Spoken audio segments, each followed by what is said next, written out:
अच्छे हो। यहाँ पर हम लोग देखते हैं ड्रामे की शुरुआत में कुछ गुंडे लोग हमारे इस ड्रामे के मेन हीरो जिसका नाम मो तिंगियान होती है उसको चेस कर रहे होते हैं।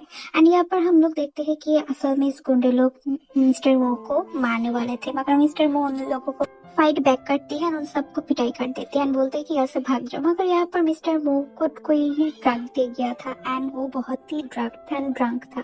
तभी वो एक होटल रूम पर एंटर होती है एंड वहाँ पर देखते हैं कि एक लड़की है एंड वो लड़के के ऊपर उसके साथ फोर्सफुली इंटीमेट होना स्टार्ट कर देती है। तो ये लड़कियां हम और कोई नहीं, इस ड्रामे की मेन फीमेल लीड होती है जिसका नाम छो आनान होती है। And after spending night with her वो उसके हाथ में एक ब्रेसलेट देती है एंड उसको एक लेटर लिखकर बोलते हैं कि तुम मुझे आज बचाया, मैं तुम्हारे इसके रिस्पॉन्सिबिलिटीज लूंगी, तुम जस्ट मेरे से कॉन्ट्रैक्ट करो। या पर ये बोलकर वो वहां से चली जाती है। नेक्स्ट सीन हम लोग देखते हैं कि जो आनंद को होश आती है एंड देखते हैं उसके हाथ पर एक लेटर है एंड तभी उसके फोन पर एक कॉल आती है एंड वो कॉल हॉस्पिटल से होती है क्योंकि जो आनंद का जो मॉम है वो हॉस्पिटलाइज्ड होती है एंड उसकी मेडिकल ट्रीटमेंट चल रही थी जो बहुत एक्सपेंसिव था। यहाँ पर देखते हैं कि मिस्टर मो के पास उसके असिस्टेंट की कॉल आती है एंड उसके असिस्टेंट को बोलते हैं कि प्लीज पता लगाओ कि लास्ट नाइट मुझे कौन ड्रग दे गई थी एंड कौन मुझे इस तरह से हर्ट करना चाहती है। तभी एक ट्रक आकर मिस्टर मो को टक्कर लगा देती है एंड वो एक्सीडेंट होकर कोमा में चली जाती है। यहाँ पर हम लोग देखते हैं यहाँ पर शाओलू बहुत ही टेंट्रम थ्रो कर रही थी, वो बहुत ही गुस्सा हो रही थी। तभी वहाँ पर उसकी डैड आती है। एक्चुअली शाओलू जो आनंद की स्टेप सिस्टर होती है एंड वो इन दोनों की फादर होती है, ये आदमी जिसका नाम मिस्टर जियांग होती है। एंड शाओलू मिस्टर जियांग से बहुत ही रिक्वेस्ट कर रही थी कि डैड मैं उस वेजिटेबल स्टेट की मोतियांग से शादी नहीं कर सकती, अब प्लीज कुछ करिए। हाँ, मेरे सिस्टर क्यों नहीं शादी कर सकती, हम लोग तो उसकी मदर के मेडिकल एक्सपेंसेस दे रहे हैं ना, तो मेरे जगह वो क्यों नहीं शादी कर सकती। ये बोलकर वो उसके डैड राजी हो जाती है। यहाँ पर हम लोग देखते हैं कि जोआना नर्स के साथ उसकी मदर की कंडीशन के बारे में बातें कर रही थी। तभी उसके डैड वहाँ पर आती है, आकर बोलते जोआना देखो मैं तुम्हारी मदर की मेडिकल एक्सपेंसेस दे रही हूँ, मैं तो तुमसे कुछ एक्सपेक्ट कर सकती हूँ ना, एक काम करो तुम जीन फैमिली के होकर मिस्टर मूव से शादी कर लो। ये सुनकर तो छुआनन बहुत ही शॉक हो जाती है और उसको बहुत ही गुस्सा आती है। वो बोलती है कि आपको तो आपकी लवली बेटी है, उसको बोले शादी करने के लिए, मुझे नहीं शादी करना। एंड ये बोलकर वहां से चली जाने लगती है। तभी उसकी डैड उसको ब्लैकमेल कर बोलती है तुम शायद भूल रहे हो कि तुम्हारी मदर की जान मेरे हाथ पर है, अगर तुम नहीं चाहते तो इट्स ओके, मैं तुम्हारी मदर की मेडिकल एक्सपेंस नहीं दूंगी। तभी छुआनन रुक जाती है और उसकी शर्त को राजी हो जाती है कि वो मिस्टर मो से शादी करेगी। शोआना मिस्टर मो के घर पर चली जाती है और यहाँ पर मिस्टर मो के जो ग्रैंडपा होती है वो ही एक्चुअली मिस्टर मो के लिए जिन फैमिली से एक लड़की चॉइस करी थी। एंड वो शोआना को देखकर बहुत ही इम्प्रेस हो जाती है क्योंकि वो बहुत ही प्रीटी एंड बहुत एलिगेंट एक लड़की थी। एंड वो बोलते है देखो मैं तुम्हें कोई फोर्स नहीं कर रहे हैं, अगर तुम नहीं चाहते तुम ये शादी मत करो, मगर देखो ये मेरी ग्रैंडसन है एंड तुम्हें आपसे इसकी ख्याल रखने पड़ेगी। ये बोलकर वो चली जाती है।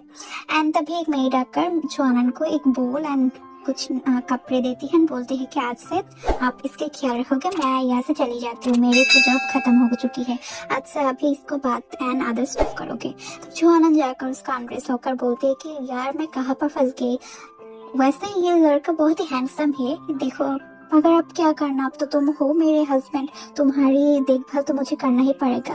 एंड वो उसकी बॉडी वाइप कर देती है। जब वो लोअर पार्ट वाइप करने जा रही थी तब वो बहुत ही शाई फील कर रही थी, बोलती यार क्या करूँ, मुझे तो बहुत ही शाई हो रही है। एंड वो बोलती ठीक है और कुछ नहीं, मैं उसको तो ये करना ही पड़ेगा। और बोलती तुम तो मेरे हस्बैंड हो, ये बोलकर वो उसकी अनड्रेस कर उसको वाइप कर लेती है। यहाँ पर हम लोग देखते हैं नाइट में छुआनन सो रही थी एंड सडनली एक हाथ आकर उसको हक कर देती है। तभी छुआनन उस नाइट की जो रिकॉल करती है कि कोई उससे फोर्सफुली जबरदस्ती कर रहा था, ये रिमेम्बर कर वो शॉक हो जाती है। वो चीख के रूम से बाहर चली जाती है। तभी grandpa and other security and bodyguards भी आ जाकर उसको ग्रैंडपा बोलते हैं क्या हुआ, तुम इतनी रात में ऐसे चीख क्यों रही हो, कौन सी मैनर है। तब जॉन बोलते हैं ग्रैंडपा कोई मुझे मेरे रूम पर चली आकर मुझे हक करा था। ये सुनकर तो ग्रैंडपा बोलते हैं कि क्या। तभी रूम से मिस्टर मो आती है एंड बोलते हैं ग्रैंडपा ये मैं नहीं था। तब ये देखकर तो सब लोग शॉक हो जाते हैं। उसके ग्रैंडपा बहुत ही खुश हो जाते हैं, बोलते हैं कि ग्रैंडसन तुम फाइनली उठ गए, मैं बहुत ही खुश हूँ, मैं बहुत ही खुश हूँ। तब मिस्टर मो बोलते ये लड़की कौन है? तब ग्रैंडमा बोलते मैं तुम्हें सब कुछ बताऊंगी, चलो स्टडी रूम पर चलो। ये बोलकर मिस्टर मो एंड ग्रैंडपा स्टडी रूम पर चली जाती है। यहाँ पर स्टडी रूम पर जाने के बाद ग्रैंडपा मिस्टर मो को बोलती है कि एक्चुअली मैं तुम्हारे लिए एक लड़की चॉइस कर रही थी, देखो मेरी चॉइस अच्छी है ना? तब मिस्टर मो बोलते हैं ग्रैंडपा वाई, मैं तो कोमा में थी ना, आप मेरी शादी क्यों करा दी? तब बोलते देखो ना ये कितनी अच्छी लड़की है, तुम्हें बहुत पसंद आएगी एंड वो बहुत ही सुशील एक लड़की है। तब मिस्टर मो बोलते हैं एक्चुअली ग्रैंडपा मुझे किसी और की रिस्पॉन्सिबिलिटी है, मुझे किसी और से प्यार है, मुझे ये शादी मंजूर नहीं है, मैं अगली सुबह ही ये शादी डिवोर्स कर दूंगी। तब उसकी ग्रैंडपा बहुत ही गुस्सा करने लगती है, रूम पर चली आती है। यहाँ पर छुआनन बहुत ही टेंशन नर्वस हो रही थी क्योंकि उसको पता चल गई थी कि मिस्टर मो उसे पसंद नहीं करती एंड वो बोल रही थी कि कल सुबह ही मैं डिवोर्स दे दूंगी। ये बोलकर रूम से बाहर जाने वाली थी तब भी वहाँ पर मिस्टर मो आ जाती है एंड बोलते हैं तुम कहाँ पर जा रही हो? तब वो बोलते हैं कि मैं एक्चुअली नीचे जा रही हूँ। तब बोलते नहीं तुम नहीं जा सकते। तब छुआनन बोलती है देखिए मिस्टर मो, मुझे पता है आप मुझे लाइक नहीं करते, मुझे भी ये शादी में एक्चुअली इंटरेस्ट नहीं था, मगर मुझे कुछ जबरदस्ती एंड रिस्पॉन्सिबिलिटीज के लिए ये शादी करना पड़ा। हम लोग अगले सुबह ये डिवोर्स ले लेंगे, मगर मेरे एक शर्त है, आप जब डिवोर्स दोगे तब मुझे कुछ पैसे देना क्योंकि मुझे पैसे की बहुत ही जरूरत है। ये सुनकर मिस्टर मो उसके हाथ पकड़कर उसको वॉल से पिन कर बोलती है ओ सो मुझे अब पता चला कि तुम क्यों मुझे शादी किया, तुम तो गोल्ड डिगर हो, तुम्हें तो पैसे से मतलब है। मगर यहाँ पर छुआनन उसको छोड़कर बोलती है देखो अब जो सोचना है वो सोचो, मगर मुझे पैसे देकर डिवोर्स ले लेना। तब मिस्टर मो उसको बेड पर शो कर बोलते हैं। तब छुआनन बोलते हैं अभी क्या कर रहे हो? तब वो उसके लेग को पकड़कर उसको क्लोज जाती है एंड बोलती है पैसे तो मैं तुम्हें दूंगी मगर ऐसे फ्री तो नहीं आ रहा, तुम तो मेरी वाइफ हो, तुम्हें तो वाइफ की रिस्पॉन्सिबिलिटीज भी शो करने पड़ेगी। ये बोलकर वो उसके साथ जबरदस्ती होना स्टार्ट कर देती है। तभी उसे रिकॉल आती है उस दिन की एंड उस नाइट की बातें एंड वो सडनली स्टॉप हो जाती है एंड उसको रियलाइजेशन होती है। तभी वो उठ जाती है, छुआनन इसे ड्रेस ठीक कर रही होती है। तभी मिस्टर मो बोलती है कि सुनो ग्रैंडपा तुम्हें इतनी पसंद करके चॉइस करी है मेरे लिए, अब हम लोग डिवोर्स नहीं लेंगे, मगर तुम वेट करो, जब टाइम आएगी तब मैं तुम्हें डिवोर्स दे दूंगी और मुझे तुम्हारी शर्त भी मंजूर है।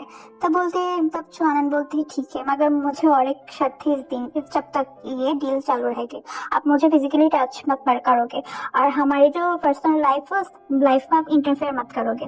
तब मिस्टर मो बोलते हैं ठीक है। ये बोलकर वो उसको ब्लैक कार्ड देती है बोलते हैं कि तुम अब तो मिस मो हो, तो ये तुम्हारे एक्सपेंस के लिए। तब छुआनन वो कार्ड एक्सेप्ट कर लेती है एंड अलमारी से वो कुछ कपड़े कुशन एंड ब्लैंकेट निकल कर फ्लोर पर बेड तैयार कर बोलते हैं आज से मैं नीचे सोऊंगी और आप ऊपर सोओगे। ये बोलकर वो सो जाती है। मिस्टर मो उसको देखते रहते हैं। नेक्स्ट मॉर्निंग मिस्टर मो उसके ग्रैंडपा के पास जाती है जो स्टडी रूम में ऑफिशियल की वर्क कर रहे थे। हम जाकर बोलते हैं तुम उठ गए? तब बोलते हैं हाँ ग्रैंडपा मैं उठ चुकी हूँ और मुझे आपसे कुछ जरूरी बातें करनी है। तब बोलते हैं हाँ बताओ।